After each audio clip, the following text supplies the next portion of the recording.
Thanks for staying with us. Cape Town is gearing up to host the Formula E race in February. The tourism sector is expected to benefit greatly from the event, but it's reported that there might be some doubt over the confirmation of that race. Let's find out more, however, from Illana Pereira from Tourvest Destination Management, who joins us virtually from London, as there was a massive South African delegation that attended this weekend's E-race, Formula E race, that took place in London. Before we get into the nitty-gritty of what's happening with Cape Town's race, quite a bit of excitement and reporting around this Formula E race, even though we had the Formula One Grand Prix on the go this weekend as well. Tell us what your experience was like this weekend. Good evening, Marcelle. Thank you very much for having me. It was phenomenal. A lot of excitement. It was a two-day race taking place out in the eNCA Arena out in London. It was packed. The arena was apparently sold out, so a lot of excitement to be had.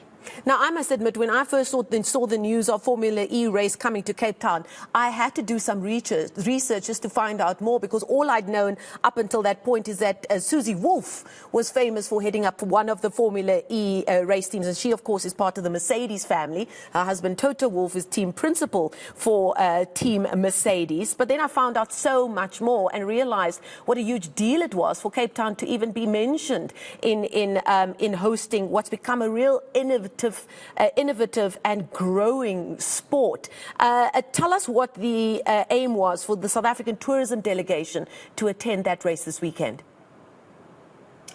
Our aim together with South African tourism was really to promote the race, the Cape Town race that's set to take place in February next year, to promote it at the London E-Prix.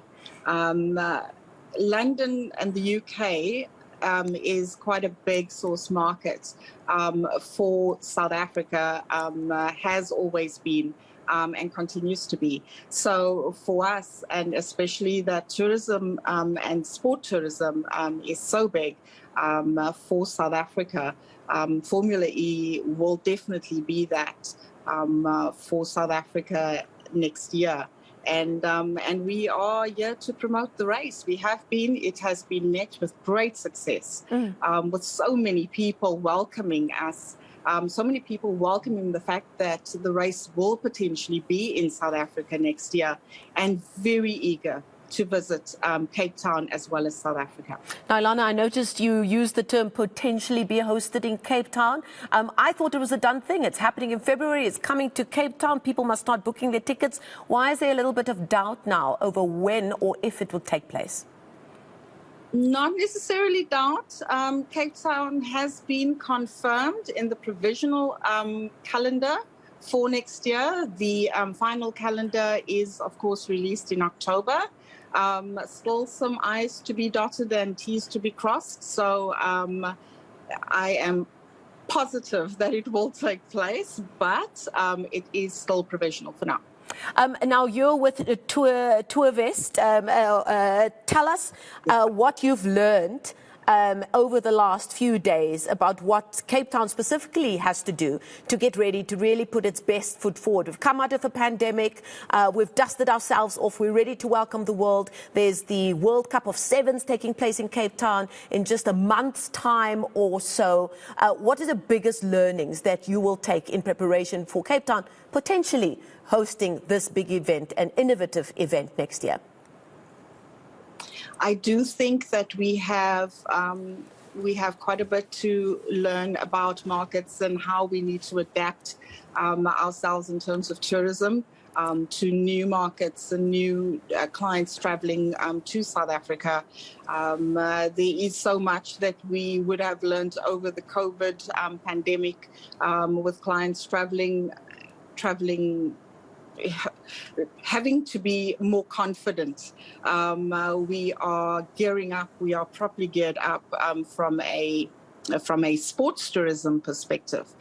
From a tourism, we also have so much more to understand, and we are learning so much more. Having been here this weekend, London has been always put on a magnificent event for the London E-Prix.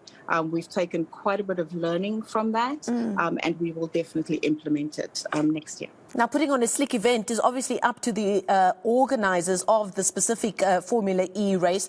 But as a destination marketing organisation or people in your sphere, the idea would be that you get tourists hooked by this event. They'll come and experience that, but then you hope that they stick around and experience all that the region has to offer. And that's where the potential for growth is, isn't it?